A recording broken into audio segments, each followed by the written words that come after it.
Market પૂરું થાય એટલે બધાના મનમાં એક જ પ્રશ્ન હોય કે આવતીકાલે નિફ્ટી ક્યાં જાય, આવતીકાલે સેન્સેક્સ ક્યાં જશે, બેંક નિફ્ટી ક્યાં જશે. ઓલરેડી અત્યારે 30-40 જણાએ તો જવાબ અમે આપી દીધા છે કે ભાઈ weight and watch.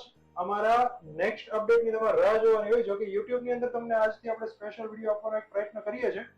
Bank Nifty, Nifty વગેરે વગેરે આવતીકાલે ક્યાં જશે, આના માટે સ્ટુડિયોમાં આપણી સાથે અત્યારે છે મિસ્ટર ભાવેશભાઈ ગોંડલિયા, જે આપણા સ્ટોક્સઅપના એમડી છે અને સાથે રિસર્ચ એનાલિસ્ટ પણ છે mister Bhaveshbhai Gondaliya. Please welcome, સ્વાગત છે આપણું. અને આવતીકાલે માર્કેટ કેવું રહેશે એમના વિશે ભાવેશ સર આપણને વાત કરશે. આપણે જરૂરથી જાણશું એમની પાસેથી. પણ એના પહેલા હું તમને કહી દઉં કે નિફ્ટી, બેંક નિફ્ટી, સેન્સેક્સ આ બધામાં ટ્રેડ કરવું એકદમ રિસ્કી વસ્તુ છે, કારણ કે ઇન્ડેક્સ વસ્તુ છે. ઇન્ડેક્સની અંદર રૂપિયા આવે બહુ સ્પીડમાં અને રૂપિયા જાય પણ બહુ સ્પીડમાં. છતાં પણ આવતીકાલનું માર્કેટ કેવું રહેશે એના માટે આપણે ચર્ચા કરીએ મિસ્ટર ભાવેશભાઈ ગોંડલિયા સાથે.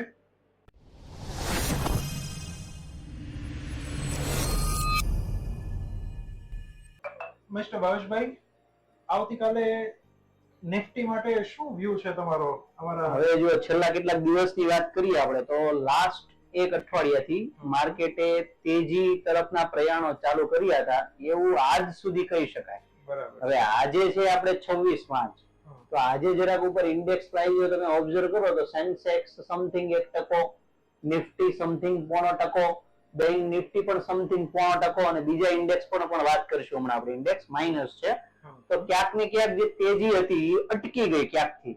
અને એ ક્યાંથી અટકી છે તો ત્યાંથી પાછું નીચે મંદી કેટલી પાછી જશે અને આવનારા સમયમાં પાછી તેજી કેટલી એના ઉપર અહીંયા આપણે વાત કરીશું. તો તમે જણાવો કે કયા ઇન્ડેક્સ વાઇઝ આપણે ચાલીએ. સૌથી પહેલા આપણે નિફ્ટી થી શરૂઆત કરીએ, કારણ કે નિફ્ટીમાં શું બધા ઓકે, તો નિફ્ટીની પ્રાઇસ માટે જે અત્યારે પ્રાઇસ છે ને આ ચાર્ટ ઉપર આપણે આવી જઈએ તો ચાર્ટ ને આપણે 30 ટાઈમ ફ્રેમ મુજબ ઓબ્ઝર્વ કરીશું. આ 30 મિનિટ્સ ટાઈમ ફ્રેમ છે.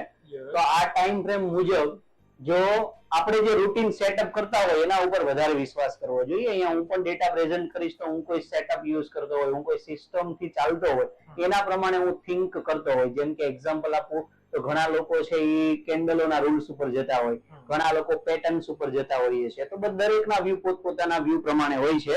તો અહીંયા એવી રીતે આપણે નિફ્ટીની વાત કરીએ તો આવનારા સમયની અંદર જે હમણાં આજે જે મંદીનું વાતાવરણ સર્જન કર્યું એ 23,050 રૂપિયા સુધી કદાચ લાવી શકે છે અગેન નિફ્ટીને આ મંદી. અને ઉપરની સાઈડ કે જે હમણાં જ 2 દિવસ પહેલા હાઈ લગાવ્યો એ હાઈ અહીંયા તમે જોઈ શકો છો 23,000 અને સમથિંગ 850. તો આ ઝોનમાં માર્કેટ હમણાંથી રહેશે 23,050 અને 23,800. તો જે આ મંદી દેખાય છે એ કદાચ 23,100 રૂપિયાની ભાવ સુધી હજી આવી શકે છે અને પાછું કમબેક 23,800 સુધી આવી શકે. મતલબ કે અત્યારે જ્યાં નિફ્ટી છે આજનું ક્લોઝિંગ છે 23,464 આસપાસ, ત્યાંથી હજુ પણ 400 પોઈન્ટ સમથિંગ માર્કેટ નિફ્ટીમાં નીચું આવી શકે છે. અને જો ઉપર જાય તો 23,850 સુધી જઈ શકે છે. એટલે કે ઉપર અને નીચે બંને બાજુ 400 પોઈન્ટની જગ્યા આવનારા સમયમાં આપણે જોઈ શકીએ છીએ. અને આ બધી વાત કોઈ ઇન્ટ્રાડે માટે નથી કે ભાઈ આવતીકાલે આવું થાય. આ આવનારા વીક માટે પણ ડેટાનો તમે યુઝ કરી શકો છો. તમારી જે ટ્રેડિંગ સિસ્ટમ હોય, તમારા જે સેટઅપ હોય એમાં આ પ્રાઇઝોને માર્ક કરી શકો છો. હવે તમે જણાવો ઓર આગળ આપણે શેની વાત કરીએ? આપણે આગળ નેક્સ્ટ જોઈશું બેંક નિફ્ટી માટે. બેંક નિફ્ટીમાં તો મોટા ભાગના આપણા સબસ્ક્રાઇબર્સ છે, બહુ જ ટ્રેડ કરતા હોય છે બેંક નિફ્ટીમાં. એમના માટે વ્યૂ જણાવો. તો બેંક નિફ્ટીની પ્રાઇસ જોઈએ તો આજે બુધવારનો દિવસ હતો અને લગભગ 0.5% જેવો ઇન્ડેક્સ માઇનસ છે.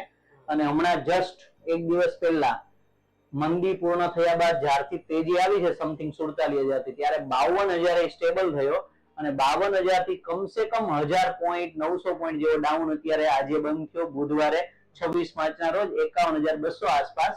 અને આ બેંક નિફ્ટી આવનારા સમયની અંદર જે બધા ઇન્ડેક્સ જે ઓબ્ઝર્વ થયા એ મુજબ આ માર્કેટ પણ અગેન 50,000 આસપાસ આવી શકે એવી સંભાવનાઓ આવતા અઠવાડિયા સુધીમાં રાખી શકે છે. અને આગળનું લેવલ તો આપણે જાણીએ છીએ જે તેજી છે જેને 52,000 ના ભાવે રોકી લીધી છે, તો આ સીમા ત્યાં સુધી રહેશે તેજીની. તો અગેન અહીંયા પણ 2,000 પોઈન્ટ જેવું તમે વાત સમજી શકો.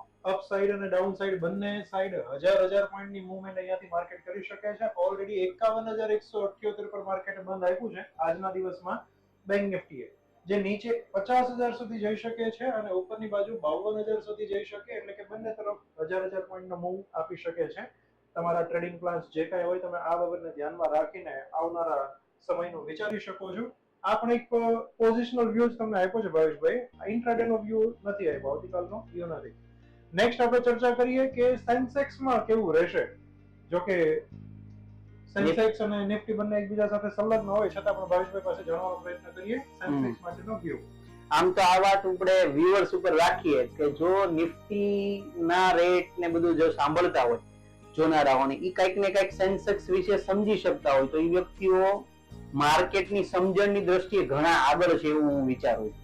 પણ જે લોકો નિફ્ટીનો ડેટા હોવા છતાં પણ સેન્સેક્સ વિશે વિચારી ન શકતા હોય તો હું પર્સનલી એવું માનું છું કે જે લોકો માર્કેટના સિનિયર અને જુનિયરના લેવલમાં પણ નથી, એવું સમજો એ લોકોએ ઘણી બધી મહેનત નોલેજની દ્રષ્ટિએ કરવી પડશે. તો આમ જુઓ તો સેન્સેક્સ ને હું તો સ્કીપ કરીએ એટલા માટે કે જે લોકોની સમજણ શક્તિ છે કે નહીં એ વધારે વિચારી શકાય એના ઉપર. જે લોકો માર્કેટને સમજે છે એ લોકો નિફ્ટીને ઓળખી ગયા, મતલબ સેન્સેક્સને ઓળખી ગયા, પણ છતાંય જો તમને હજુ ના ખ્યાલ આવતો હોય અને એમ લાગતું હોય કે આમાં નિફ્ટીના વ્યૂ શું હશે, નિફ્ટીના વ્યૂ તો ઓલરેડી તમને આપ્યા છે, સેન્સેક્સના વ્યૂ કેવા હશે ન ખ્યાલ આવતો હોય તો તમારે માર્કેટ વિશે હજુ ઘણું બધું જાણવાની જરૂર પડે એમ છે. બાકી જો તમને ખ્યાલ આવી ગયો તો કમેન્ટમાં જરૂરથી લખજો કે સેન્સેક્સમાં તમારો વ્યૂ શું છે, સેન્સેક્સ ક્યાં સુધી જઈ શકે.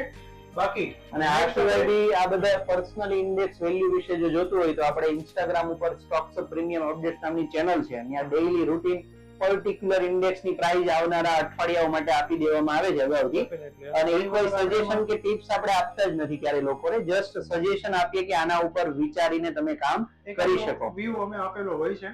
બાકી તમને ઇન્ટ્રાડે ના લેવલ્સ પણ સેન્સેક્સ ના, બેંક એક્સ ના કે પછી નિફ્ટી ના, બેંક નિફ્ટી ના ઇન્ટ્રાડે લેવલ્સ પણ આપણે ઘણી વખત એનાલિસિસ કરીને પ્રોવાઈડ કરતા હોઈએ છે. એટલે ઇન્સ્ટાગ્રામ ની ચેનલ જો તમે જોઈન ના કરી હોય, 45 રૂપિયા મહિનાનો ચાર્જ છે. જો જોઈન ના કરી હોય તો અહીંયા ડિસ્ક્રિપ્શનમાં પણ તમને ઇન્સ્ટાગ્રામ ની લિંક આપેલી છે, ચેનલની લિંક, એમાં તમે જોઈન થઈ જાઓ. માત્ર ₹45 પર મંથ અને પ્રીમિયમ ચેનલ ની અંદર મળશે ઘણું બધું કન્ટેન્ટ. બાકી અત્યારે નેક્સ્ટ આપણે ચર્ચા કરીએ નેક્સ્ટ એવું ઇન્ડેક્સ જે ફાઇનાન્સ નિફ્ટી ના નામથી ઓળખાય છે. ઘણા બધા લોકો આની અંદર પણ ટ્રેડ કરતા હોય છે. તો ફાઇનાન્સ નિફ્ટી બાબતે તમારું શું કેવું છે ભાવેશભાઈ?